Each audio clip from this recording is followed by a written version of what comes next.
मैं उपस्थित हो सका। बात शुरू करने के पहले पहलगाम में 10 दहशतगर्दों की गोली से शहीद हुए 26 नागरिकों को पहले श्रद्धांजलि अर्पित करना चाहूंगा और ये भी कहना चाहूंगा कि पूरा जम्मू कश्मीर दहशतगर्दी के खिलाफ एकजुट होकर पूरी एकता पूरी ताकत से खड़ा हुआ था और मुझे लगता है कि आज भी है। 22 अप्रैल को दहशतगर्दों ने भारत की रूह को लहूलुहान किया था और इस महीने की 6 और 7 मई की रात को ऑपरेशन सिंदूर के जरिए पाकिस्तान के भीतर मौजूद 9 आतंकवादी ठिकानों को 22 मिनट में ही ध्वस्त करके उन जख्मों के हिसाब को चुकता करने का प्रयास भी हुआ है। आज मुकद्दस हजरत बल श्राइन बोर्ड में गेस्ट हाउस की संगे बुनियाद रखकर मुझे अत्यंत गौरव की अनुभूति हो रही है और एकता की चर्चा बहुत की गई है। पैगंबर मोहम्मद साहब ने भी इस्लाम में अमन को सबसे बेहतर और सबसे बड़ी भलाई का दर्जा दिया था। कुरान में ईश्वर के जो नाम बताए गए हैं उनमें से एक नाम अस्सलाम है, जिसका मतलब है अमन और सुरक्षा। पैगंबर साहब भी स्वयं कहते रहे हैं कि ईश्वर स्वयं अमन है, अल्लाह का रास्ता अमन का रास्ता है और जन्नत कोई बाहर की जगह नहीं है बल्कि इंसानों के रहने की सबसे आदर्श आइडियल जगह है। कुरान में उसे दारुस्सलाम यानी अमन का घर कहा गया। सदियों से जम्मू कश्मीर की पहचान भी यही रही है दारुस्सलाम की, लेकिन कुछ लोगों ने इस दारुस्सलाम को तबाह करने का काम किया और ये सच मैं समझता हूं कि आप में से अधिकांश लोग जानते हैं। पहलगाम हमले के बाद इस बात को कहते हुए लगता है कि हम ऐसी बातें दोहरा रहे हैं जो वर्तमान परिस्थितियों से मेल नहीं खाती है। जिस धरती को पैगंबर साहब का आशीर्वाद मिला, जहां बाबा अमरनाथ और माता वैष्णो देवी का वास हो रहा, वहां दहशतगर्दी चल सकती है, इस पर मुझे लगता है कि सबको विचार करना चाहिए। उस जगह पहलगाम जैसी बर्बर आतंकी घटना हो, मजहब पूछकर निर्दोष लोगों का खून बहाया जाए, एक विचारणीय प्रश्न है। मेरा मन इस तरह के अनेक प्रश्नों को लेकर व्यथित है और मैं जब इसका उत्तर ढूंढने जाता हूं तो बहुत सारी चीजें मुझे नजर आती हैं। एक बात तो स्पष्ट है कि आतंकी मुल्क पाकिस्तान दहशतगर्दों को लंबे समय से भेज रहा है और हमारे यहां भी कुछ गिने चुने ऐसे लोग हैं जो डायरेक्टली या इनडायरेक्टली ऐसे तत्वों की मदद करते हैं। ये एक सच्चाई है जिसे स्वीकार करना चाहिए। पाकिस्तान सरकार और वहां की सेना के द्वारा भेजे गए आतंकवादियों को कहीं न कहीं तो खाद पानी मिल रहा है, कहीं दाना पानी भी मिल रहा है, कहीं न कहीं उन्हें मदद भी कुछ लोग पहुंचा रहे हैं। लेकिन ये भी हकीकत है कि पहलगाम की घटना के पश्चात आतंकी मुल्क पाकिस्तान के खिलाफ जिस तरह कश्मीर के लोग या पूरे जम्मू कश्मीर के लोग स्वतः, जिसे हम कहते हैं स्पॉन्टेनियस, सड़क पर निकल करके इसका विरोध किए, उसकी जितनी सराहना की जाए वो शायद कम होगी। लगभग मोटे तौर पर 5 साल मुझे भी होने जा रहा है, लेकिन अनेक बुजुर्गों से मेरी भेंट हुई है इन दौरान और उनका कहना है कि ऐसा मंजर जम्मू कश्मीर में हमने कभी नहीं देखा था। कश्मीर घाटी के हर कोने से, हर घर से लोग स्वतः सड़कों पर उतरे, आतंकवाद के खिलाफ जोर से नारे लगे और पूरी वादी गूंज उठी। हफ्तों तक बच्चे, नौजवान, महिलाएं, बुजुर्ग दहशतगर्दों के खिलाफ बिना किसी के कहे स्वतः स्फूर्त प्रदर्शन कर रहे थे और इस बदले हुए जम्मू कश्मीर की तस्वीर देश नहीं पूरी दुनिया देख रही थी। मैं जानता हूं कि दहशतगर्दों के खिलाफ आवाम में आज भी गुस्सा है और वो चाहते हैं कि उनका पूरी तरह सफाया हो। इस बात से भी साफ जाहिर होता है कि वे लोग जो आतंकवादियों का सपोर्ट करते हैं वो अब समाज में बिल्कुल अलग थलग पड़ गए हैं। और इसलिए मैं आपसे दरखास्त करूंगा कि अब आतंकवादियों के मददगारों की पहचान हो, उन्हें भी जम्मू कश्मीर के सीने पर जख्म देने की बड़ी सजा मिले जो किसी आतंकवादी को मिलती है। अब समय उसका आ गया है।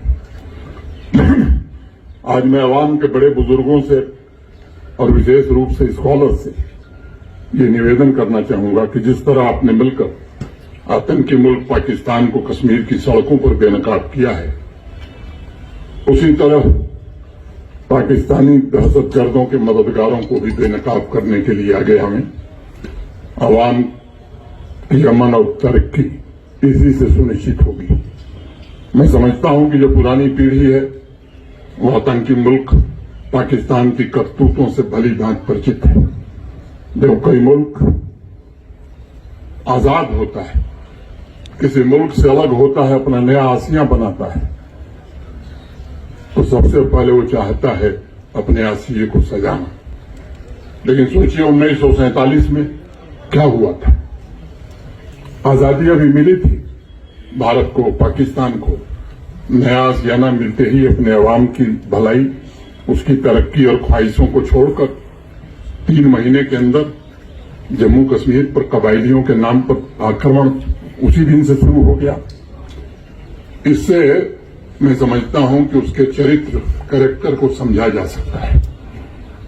स्टेट पॉलिसी के तहत आतंकवादियों को पालना, आतंकवाद को प्रश्रय देना और हजारों निर्दोष नागरिकों का खून बहाना, मैं समझता हूं कि ये वहां की स्टेट पॉलिसी बन गई। वहां की आवाम रोटी के लिए तरस रही है, बुनियादी नागरिक सुविधाओं के लिए तरस रही है, दुनिया भर घूम करके भीख का कटोरा मांग रही है। भीख मांगने के बाद भी आवाम का पेट नहीं भर रहा है, बल्कि आतंकवादियों को आर्थिक सहायता पहुंचाई जा रही है और जम्मू कश्मीर में आतंकवादी भेजने के लिए प्रयास किए जाते हैं। मैं अर्ज करूंगा आपसे कि ऐसे मुल्क के आतंकवादियों से जुड़े जो तत्व आवाम में छिपे हैं, अब वक्त आ गया है कि उन्हें पूरी तरह से समाप्त किया जाए। और अगर वास्तव में अस्थायी शांति आप चाहते हैं तो इसके लिए आपको आगे आना ही होगा। और इसीलिए मैं कहूंगा, कई लोगों ने शेर पढ़े, मैं भी एक आध पढ़ता हूं। मेरे साथ तुम भी दुआ करो, यूं किसी के हक में बुरा न हो। मेरे साथ तुम भी दुआ करो, यूं किसी के हक में बुरा न हो। कहीं और हो न ये हादसा, कोई रास्ते में जुदा न हो। वो विशाल हो कि फिराक हो, तेरी आग महकेगी एक दिन। वो गुलाब बन के खिलेगा क्या जो चिराग बन के जला दो। मित्रों, पहलगांव हमले के जवाब में ऑपरेशन सिंदूर के दौरान भारत के वीर सैनिकों ने पाकिस्तान के अंदर घुसकर जो नसीहत दी है, मुझे लगता है ये सबक उसे याद रहेगा। हमारी आर्म फोर्सेस के वीर जवानों ने पहले ही सरकार ने भी तय किया था और सेना ने भी तय किया था कि हमें केवल आतंकवादी ठिकानों को ही ध्वस्त करना है और एक रेड लाइन खींच दी थी।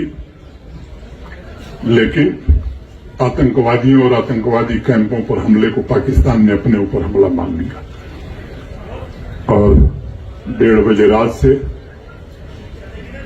जिस तरह से बमबारी और गोलीबारी शुरू किया, उसने निर्दोष नागरिकों को निशाना बनाएंगे। उरी हो, तंगधार हो, केरन हो, पुंछ हो, रजौरी हो, जम्मू का इलाका हो, अनेक लोगों ने अपनी जान गंवाई है। मैं उन सबको श्रद्धांजलि देता हूं। भारत सरकार और जम्मू कश्मीर प्रशासन उन परिवारों के साथ पूरी शिद्दत से खड़ा है। एक फैसला लिया गया है कि जिन्होंने अपने परिजन खोए हैं, उन परिवारों के एक सदस्य को जम्मू कश्मीर में सरकारी नौकरी दी जाएगी। जो आर्थिक सहायता अनुमन्य थी वो पूरी तरह से पहुंचा दी गई है। रिलीफ का काम भी तेजी से चल रहा है। नई परिस्थितियों में ज्यादा मात्रा में बंकर बनाने और जिनका ज्यादा नुकसान हुआ है उनके रिहेबिलिटेशन के लिए प्रशासन सन्नद्ध है, तैयारी कर रहा है। आगे आने वाले दिनों में उसे भी पूरा किया जाएगा। लेकिन अब भारत ने भी कुछ सीमाएं तय कर दी हैं। अब किसी भी आतंकी घटना को भारत अवैध वार ही मानेगा और पाकिस्तान को फिर से कड़ी सजा जरूर दी जाएगी। आप जानते हैं कि विश्व की प्राचीन सभ्यता भारतवर्ष हजारों वर्षों से शांति का पक्ष कर रहा है। कभी हमने किसी देश पर आक्रमण नहीं किया। हमने तो पूरी दुनिया को वसुधैव कुटुंबकम, पूरा विश्व एक परिवार है, ये हमारी परंपरा है, ये हमारा संदेश है। जम्मू कश्मीर की धरती इस बात की साक्षी रही है कि भारतवर्ष में दुनिया के सभी धर्म, पंथ, मजहब इनको समान रूप से फलने फूलने का अवसर मिला है। आप सबने देखा है कैसे मुश्किल भरे 30 साल गुजरे हैं। आदरणीय प्रधानमंत्री जी की कोशिशों और नतीजों के कारण जम्मू कश्मीर तरक्की के रास्ते पर चल पड़ा था। सामान्य नागरिक का हक मिलने लगा था। हमारे नौजवान कामयाबी के नए मानदंड स्थापित कर रहे थे, झंडे बुलंद कर रहे थे। पहलगांव की घटना से पहले यहां की सड़कें, यहां की वादियां टूरिस्टों से गुलजार रहा करती थी। पिछले 5 वर्षों में यह प्रयत्न हुआ था कि आवाम के लिए एक बेहतर मुस्तकबिल तैयार किया जाए। हमें मिलकर उस मिशन को आगे बढ़ाना है। आज मैं आपके सामने 2 बातें कहना चाहूंगा। पहला, और इस पर आप विचार करिए और केवल विचार मत करिए, मुझे लगता है कि यही इसका समाधान है। हमें आवाम को दहशतगर्दों से जुड़े तत्वों से मुक्त कराना ही होगा। शांति इसके बिना हो नहीं सकती। और दूसरा, आवाम की तरक्कियात की जरूरतों के लिए जो प्रोजेक्ट से हमें रफ्तार देनी होगी। और मैं बार बार कहता हूं कि तरक्की के लिए अमन ये पूर्व शर्त हुआ करती है। और इसलिए आपको इसी क्रम में अगर मिशन पूरा करना है तो आपको भी साथ खड़ा होना होगा। ये जिम्मा केवल सुरक्षा बलों और पुलिस का नहीं है, आम नागरिकों का भी है। पैगंबर साहब ने एक हदीस में फरमाया कि तुम अल्लाह से अमन मांगो। और मैं चाहूंगा कि जम्मू कश्मीर की आवाम मिलकर मेरे साथ ये दुआ करे।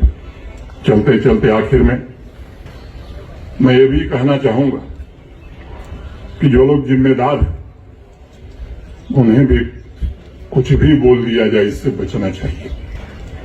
मेहमान यहां की तहजीब खराब कर रहे हैं। रेलगाड़ी आएगी तो ये स्टेट स्पॉन्सर्ड डेमोग्राफिक इन्वेजन है। इस तरह के बयान जब दिए जाते हैं तो मैं समझता हूं कि इससे भी परेशानी पैदा होती है। कुछ लोग मुझे मिलने आए थे, स्थानीय लोग थे, बड़े होटेलियर थे। मैंने उनसे भी कहा कि ऊपर वाला देखता रहता है, जब 10,000 के कमरे 50,000 में बेचे जाएंगे तो वो भी कितने दिन बर्दाश्त करेगा। हमें खुद भी अपने अंदर भी झांक करके देखना होगा कि हम कैसा सलूक करते हैं। जो लोकल और नॉन लोकल की बात करते थे, आज हम फिर कह रहे हैं कि नहीं, नॉन लोकल जल्दी आवे, जल्दी आवे, जल्दी आवे। आखिर ये देश सबका है, सब मिल करके रहेंगे तभी आर्थिक तरक्की हो सकती है। ऐसे शब्दों का प्रयोग यदि बंद नहीं होगा, यकीन मानिए शांति स्थापित होने वाली नहीं है। पूरा भारत एक, चाहे श्रीनगर हो या फिर श्रीगोदा हो, दोनों जगह सिर्फ भारतवासी हैं। इसलिए इस तरह के शब्दों का प्रयोग करना, आवाम में भेदभाव पैदा करना, इसकी मुखालफत होनी ही चाहिए। और खास तौर से जो लोग जिम्मेदार पदों पर हैं या पदों पर रहे हैं, उनसे तो ये उम्मीद की जाती है कि वो मर्यादा का पालन करेंगे, एक भारत श्रेष्ठ भारत की स्पिरिट को प्रमोट करने में मदद करेंगे। अनेक वक्तव्य हमने सुने हैं, आपने भी सुने हैं पिछले 7-8 महीने, जिससे आवाम को बांटने की कोशिश हुई। कुछ ऐसे बयान आए हैं जो भाई भाई के बीच खाई पैदा करने वाले, और ऐसे बयानों से आवाम के दुश्मनों का हौसला भी बढ़ता है। ये भी हमें ध्यान रखना चाहिए। इसलिए मेरा आग्रह होगा कि आज और अभी से जम्मू कश्मीर के भीतर अगर इस तरह की बातें लोग कह रहे हैं तो उसकी भी मुखालफत होनी चाहिए, चाहे वो कोई हो, और इसका उपयोग यदि बंद नहीं होगा तो शांति स्थापित नहीं होने वाली। हम सब भारतवासी हैं, आपसी भाईचारे एकता की ताकत से हमें जम्मू कश्मीर को तरक्की के शिखर पर पहुंचाने का संकल्प लेना चाहिए। हमें आने वाली नस्लों के लिए भी ऐसा वातावरण छोड़कर जाना चाहिए जहां खुशहाली हो, मोहब्बत हो। पैगंबर साहब हम सभी पर अपना आशीर्वाद बनाए रखें। बाबा अमरनाथ हर परिवार को धन धान्य पैदा करें, यही मेरी इबादत है। और अंत में 2 पंक्तियां करके अपनी बात खत्म करूंगा। मैं तमाम तारे उठा के गरीब लोगों में बांट दूं, मैं तमाम तारे उठा के गरीब लोगों में बांट दूं। कभी एक रात वो आसमां का निजाम दे मेरे हाथ में, कभी एक रात वो आसमां का निजाम दे मेरे हाथ में।